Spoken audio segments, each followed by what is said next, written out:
Hi, my name is Taylor Dreiling, and this is my introductory video for AEP 858. A little bit about myself. I graduated from McPherson College in 2018 with a bachelor's in biology and a bachelor's in secondary education.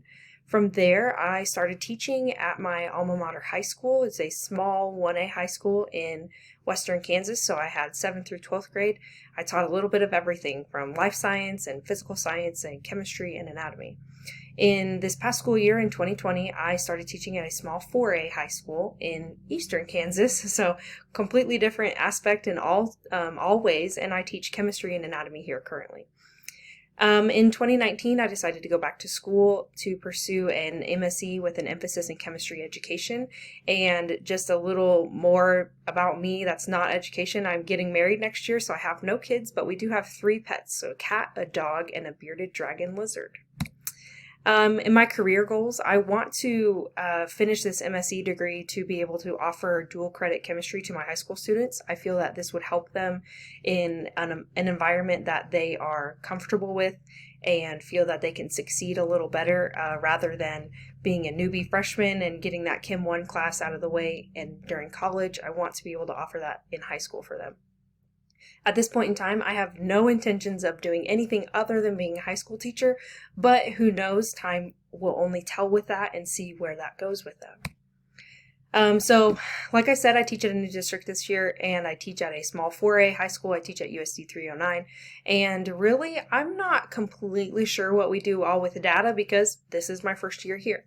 I know that in the science department, we focus a lot on ACT data and vocabulary data, and we use that to try to gear our assessments and our lessons to help them better understand concepts that we know are going to pop up on things like state assessments and the ACT so that these kids can further their education through school. At my old district, we started with some MTSS data, and we were going to implement that this year, but I left this year, so I have no idea what they're doing with that. And I know that at USD 309, we are working with MTSS data and dyslexia data, but I'm not on any of those teams, so I really don't know where they're going with that. As far as my personal instructional use and our science department instructional use, we use a lot of state assessment resources and ACT resources, like I said previously, just to supplement those things in there for those kids to be able to succeed a little better. So my data background, like I said, I really don't have a lot of knowledge in this area because I was a new teacher in my previous district. I'm a new teacher in my present district. So there's a lot of ins and outs that I haven't really been privy to at this point in time, but I'm hoping that I get to be involved in a little more of these things. Personally, I use assessment data, whether it be formal or informal, in my classroom to ensure mastery or understanding of concepts. We do a lot of labs to see what we learned, can you implement it into a lab or something of the sort, looking at graphs, reading graphs, those types of things. I use my assignments and I correlate them with my labs to see if the students are understanding anything, but that is all my own personal data that I look off of, which is basically just grades.